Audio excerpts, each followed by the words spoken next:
Hello, everyone, and welcome back to the Curated Collective Co podcast. My name is Megan, and thank you so much for being here. I'm super excited to chat today about my launch. I recently launched a community. I've been working on it for over a year. I feel like it took a lot of work and planning, mostly because I made this a branch of my business. I know you guys probably watched a lot of my videos about it or saw content about it, but it really was building a new brand. It wasn't just building a community. And on top of that, I wanted to make sure that this launch was actually strategic and that I tried new things with it and that I really nurtured those leads coming through. So I wanted to share with you guys today kind of what went right in the launch. I feel like I want to reflect on this because I had not only learned a lot with hiring a launch strategist, but I want to share with you guys what I learned on things that I would probably do a little differently or that I would definitely do again. So I'm going to be sharing with you guys my key takeaways from what the launch strategist taught me and what we really discovered when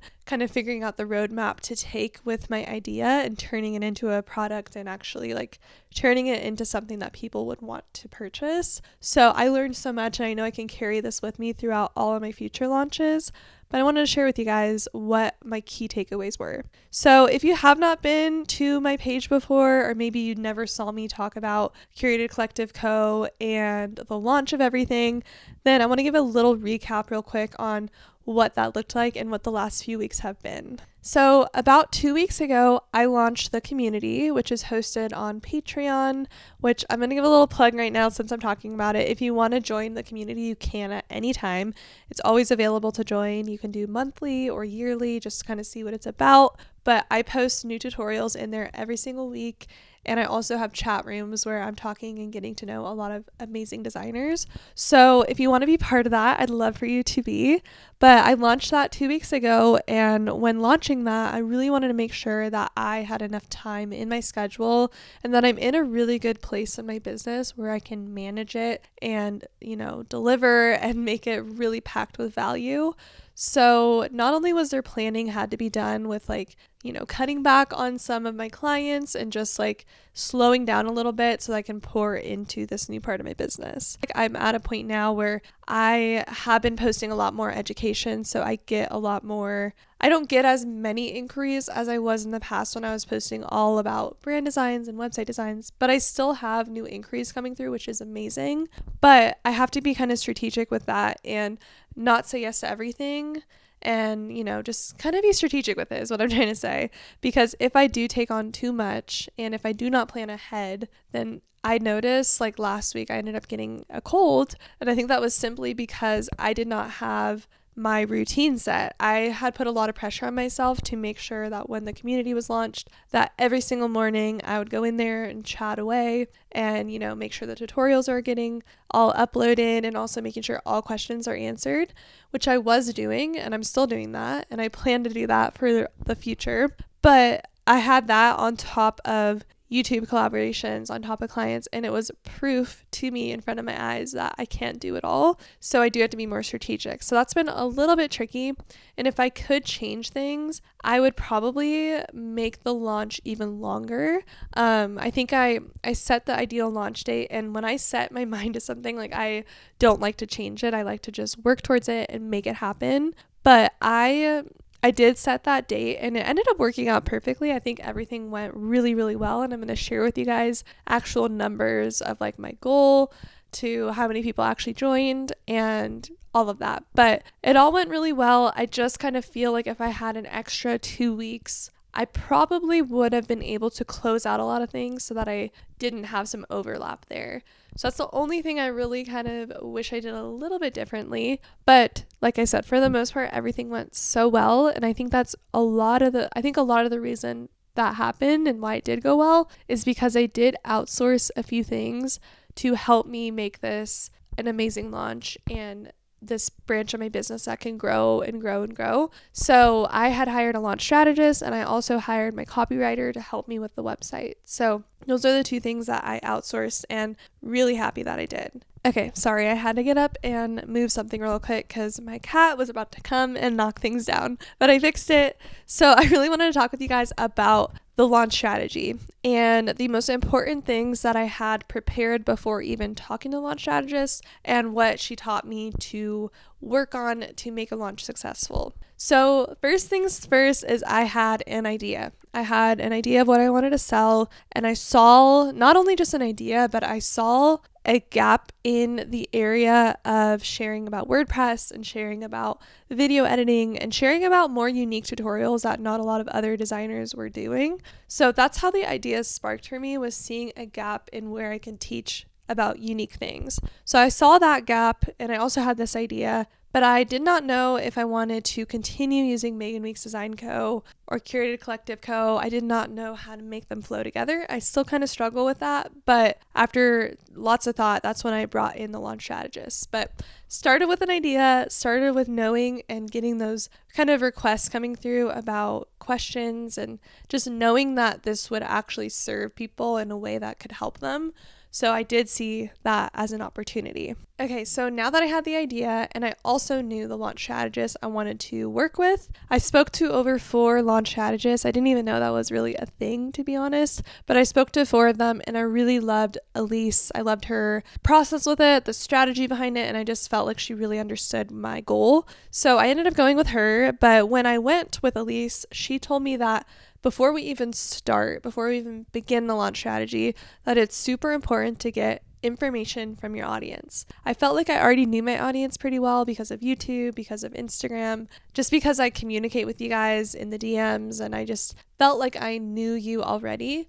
But I didn't know the nitty gritty of the issues you're facing or the setbacks, the imposter syndrome. I didn't know what it is that you want more help with. So I wanted to get more information. And that's when she suggested doing more surveys and polls, getting that information answered. And that was so helpful in so many ways. I got so many amazing answers and feedback and survey responses that I now can use to create content and just like build off of that and answer those questions. So I'm like speaking directly to you all.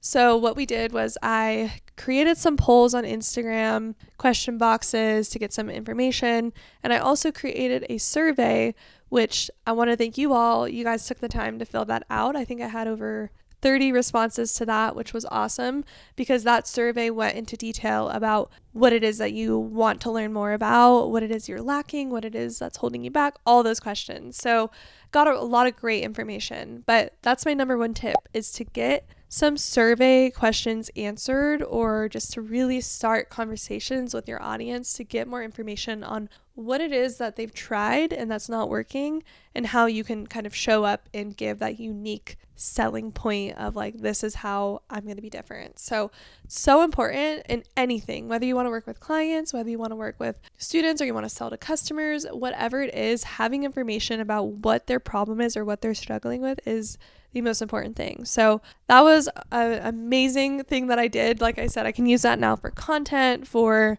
talking points, for so many things. So I recommend, if you have something you want to sell or an offer or a service or anything like that, to get some survey questions answered ASAP. That's going to help you a ton. Okay, so now that we had the survey answered, I really knew kind of like the overarching goal of everything of what I want to provide. I started working on the website. I really had the whole vision for it. That's when Elise came in and helped me create the strategy. So the first thing that we did was talk about the best fit student and the not best fit student. So if you're thinking about this in terms of clients, you could think about the best fit client or the not best fit client. This is a really important exercise, and you don't need to go hire someone to do this. So I found this to be an amazing exercise, and I recommend that you do it as well. But really sitting there and thinking about like, who would I want to work with? Who have I worked with in the past that I loved working with?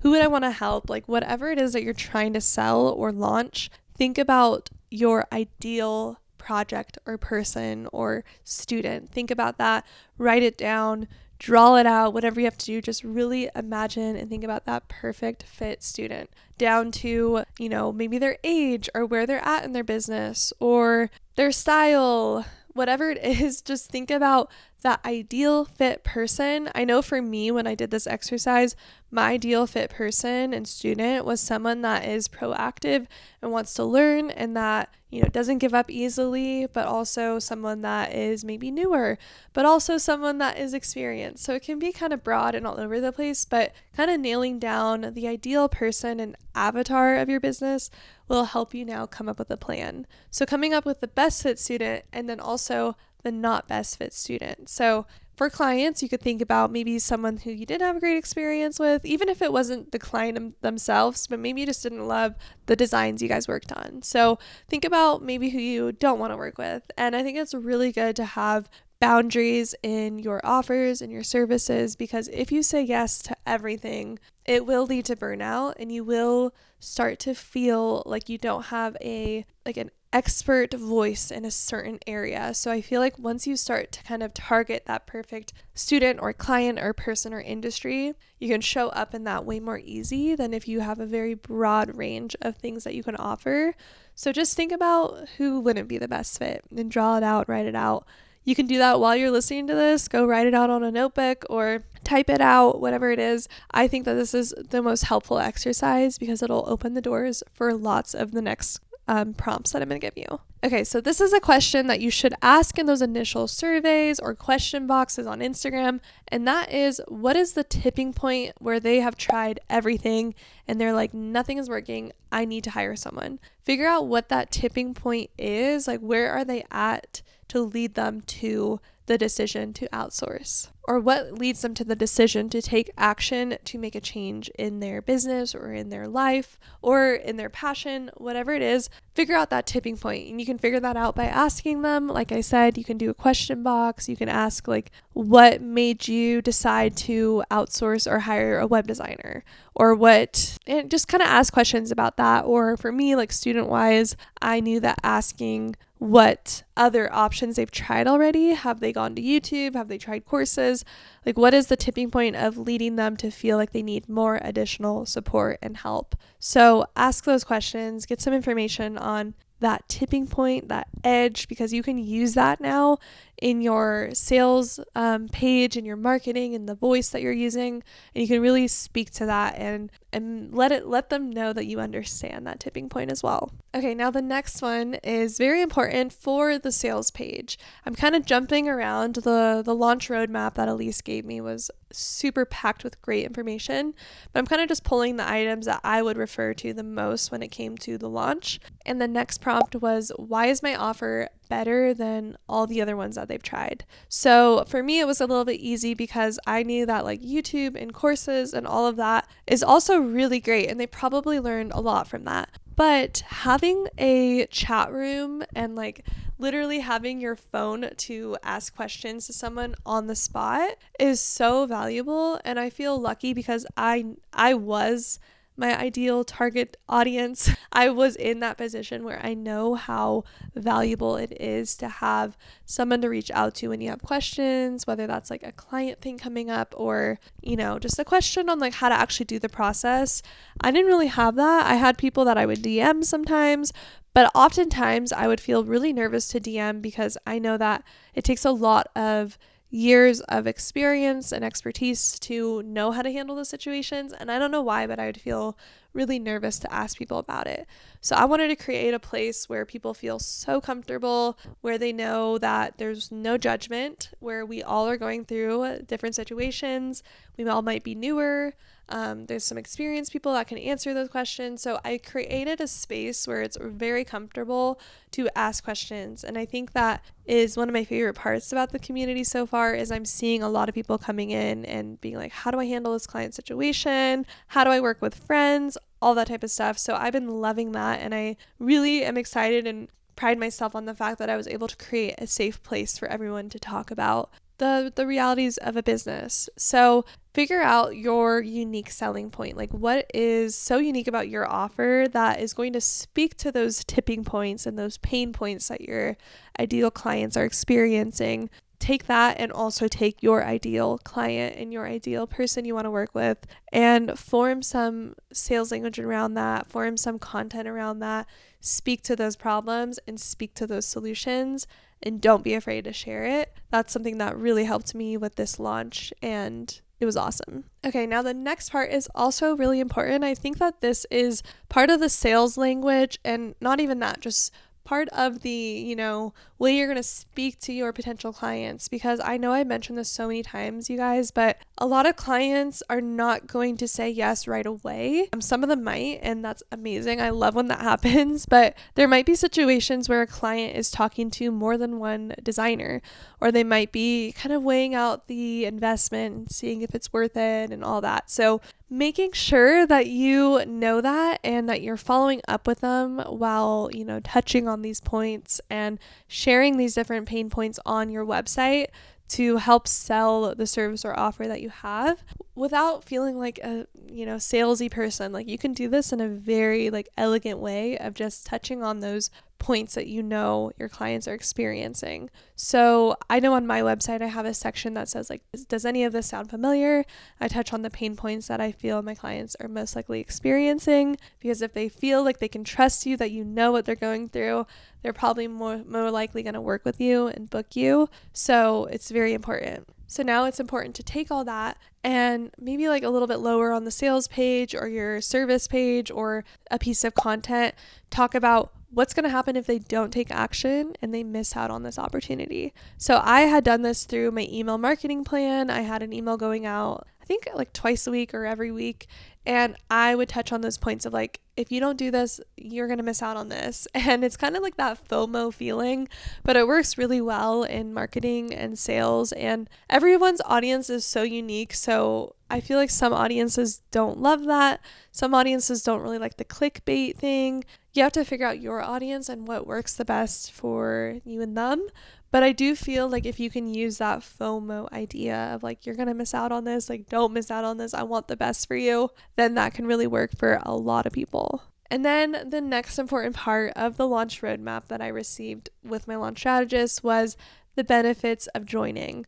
This is where I think a lot of people kind of skip over it. You might feel you don't need to have it that beefed up, but you do. I'm telling you right now, there's so many ways to beef up your offers to make it sound so enticing. And this just comes from really good copywriting, or just thinking to yourself, what, if you say, for example, logo designs, you might want to beef that up and say, I'm going to give you all the variations of the logo, the primary, secondary, submark, explain all that, beef it up, make them know that you're doing so much more work than just from what it seems. So, you really are doing a lot of work, and I feel like we can sell ourselves short by not explaining all that. So for this Curated Collective Co launch, I would really explain the benefits of everything you get with the different tiers, and also what you're going to walk away with, what your ideal day and your month and your life is going to look like if you take action to reach out and lean on community to help you grow. So it's really important to touch on those benefits and take everything you learned about your ideal client, your ideal student, take all that and, just take all that and create the solution and the benefits in your offer that is going to help and fix that. So it kind of all just works together, and it all just creates a beautiful launch and a beautiful offer where you're going to have some really happy clients or really happy students. So it's really important to make sure to beef that up and don't sell yourself short. Okay, so these are the two things I want to talk about as well. And these two things are what you're going to be referencing a lot when it comes to launching your new product or business. Maybe you're just starting out and you're about to launch your graphic design business. Then you can use everything I'm sharing with you right now and create a launch plan around it. But I would make sure to really nail down these 2 points. Number one is your unique selling angle. So now you have a bunch of information from your clients, your ideal students, your ideal customers. You know what their pain points are. You know what's going to lead them to make a decision to take action. You know exactly their issues that they're going through, what they've already tried to fix it, and how your offer is going to be different. So now it's important to take all that and create a unique way of selling it. So there's so many ways to do this. If you're a graphic designer and you want to sell branding or website designs, then you can have a unique selling angle with that, where maybe if they bundle it together, they get a unique offer, or they're going to get a bonus item when they book with you. Or you could do occasional offers where if they book within 30 days or something, that they can get a special offer. So think of a unique selling angle. And what I like to think about a lot with a unique selling angle is how to make it have a sense of urgency behind it. Because if it just has sitting there for them at any point in time, they're probably going to procrastinate and not take action right away. So make it feel urgent. Make it feel like they need this right now to fix all their problems, and a solution will be right there for them. So think about a unique selling angle, and then also think about a unique method. What is your unique method? What do you do differently than other designers? And there's such simple things that you can touch on and build on to make it sound, very unique. And it could be the simplest thing. Like it could be something that you do differently with your logo designs. Maybe you really pay attention to the brand strategy and you like to take your time with that. Or maybe you really pride yourself on a specific type of website platform that you use. So really just figure out your method and touch on that. And really, I know that a lot of us talk about niching down into industries and stuff, but you can also niche down into your method and your service, and really expand on that. So for Curated Collective Co, for the unique selling angle, I had a few different selling angles actually. One of the selling angles was those weekly tutorials that you get, because at the end of the day, if the community is just there with no updates, it's probably not worth it. But if I have a new tutorial in there every single week, it's worth it, because you're going to see something new. We're all going to learn together. And I really like to prioritize making tutorials that are requested. So that's one of my unique selling angles. Another unique selling angle was the fact that you get the chat rooms, you can talk with us. So that's another selling angle. So many selling angles can be expanded on. So just think about yours. And I wanted to share the Curated Collective Co one though, because I'm kind of sharing with you guys how the launch went. But when it came to the unique method, my method was unique because I teach a lot about WordPress and Figma and video editing and marketing and all the things. I don't just specialize in Adobe Illustrator or just logos. I want to show all the tools I use. So that's a unique method. And also I love video editing and filming. And I feel like one of the things I haven't actually really touched on ever is the fact that I think a lot of people stick around on my channel or my content because I try to make my videos very nice and polished and sometimes uncut and genuine, but also I want them to feel professional. So that's another method that I kind of pride myself on and that I've noticed recently sort of sets me apart a little bit. But I just want to mention one more time that having urgency and scarcity around those unique selling angles and around your method and around working with you is going to help you have a really successful launch and see a lot more, action being taken quicker than it might feel. And I actually noticed this when I was looking for wedding photographers for our micro wedding next year. And a lot of them would tell me you have 2 weeks to decide, really. And it was kind of that sense of urgency behind it because I felt and I knew that they would probably get booked up. So if you can have that sense of urgency behind your offers and your services and show up as an expert and you're so busy that they should book now before you get booked, it always works. It works for me really well. And it's actually not even a lie. When I talk to new clients now, I have to tell them that I'm pretty booked up and I only have one available spot. If I really word it like that, it just makes them feel like they want to make their decision even quicker. So really think about that when you're figuring out your unique selling angles and the overall launch plan when it comes to how you're going to show up with your benefits and your offer. Okay, so let's talk about how my launch did. I know I just shared a lot of information on all the things that we got figured out before we launched and the plan that we set up before we even made the content and before I even, made my email marketing plan. We did all of this way ahead of time. And that's part of the reason I say, I wish my launch was a little longer because we did all this and this took a while to implement all of that into the emails, into the website. And it took way longer than I thought. So just leave yourself a lot of time to prepare for a new launch or to prepare to launch your business or whatever offer it is that you're going to start to sell. But I want to talk with you guys about how it went. So my goal was to have, I think it was like 100, no, I think I said 86. Let me look. Yeah, my goal was to have 86 signups within the first launch period. So when I launched, I had that sense of urgency behind it because I had a founding member sale going on for 2 weeks, and that sale would end after that amount of time. So that gave a sense of urgency, and I really wanted to have around 85 to 86 people join within that founding member time. And that exceeded that by far. I think I had over 160 people join within the founding member sale, which was so cool. And it's just, I don't know, it's so rewarding to see hard work that you put in to make content, to also make tutorials in the community, for that to pay off and to see positivity coming through with it is awesome. So that was really cool to see. But we had a goal of that 85, and we also talked about how 1 to 2% of my email list is probably going to buy from the launch. So that doesn't sound like very much, but this is one of the reasons having an email list is so important, because that 2% of people is going to help you create a passive income where you can, show the benefits, show the offers, so show the solutions and share all that with them while making money and, running your business. And it just all works out so well. So 1 to 2% of the email list we had estimated that would end up buying during the launch, and we were around the 2% mark. So it's kind of crazy to think that you might be sending an email out to thousands and thousands of people, and not everyone will take action, but even 2% of people taking action is huge. So I don't like to get overwhelmed by numbers and stuff, or start comparing myself with other launches and other people's numbers, because imposter syndrome will creep in.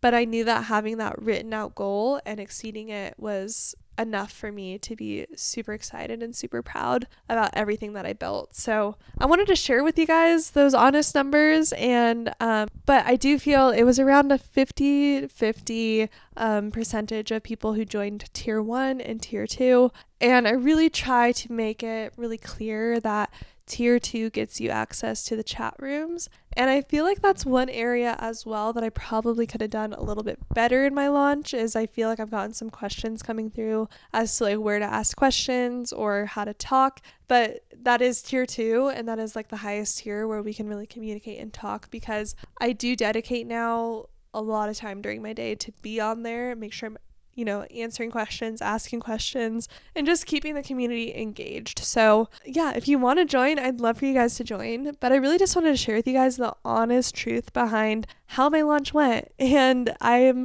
just also wanted to make this episode to thank you all for all of you who joined, or all of you who looked at it and has supported me through the launch and the journey of building it. I wanted to thank you guys as well, because without you, I wouldn't even have anything to talk about right now. So I really appreciate you guys for all the support, and I'm excited to continue building the community to even more. And I also want to start doing more podcasts with students and community members. So really excited for all the things to come. But yeah, I want to share that with you guys. If you have any questions at all when it comes to launch strategies. So overall, I had my email list, YouTube videos, and Instagram posts that were constantly going for me, helping me launch this new part of my business. And that was what really made this launch successful. And it took a lot of time and planning and preparation, but it was so worth it. And I also want to continue doing that as well, and continue to kind of use those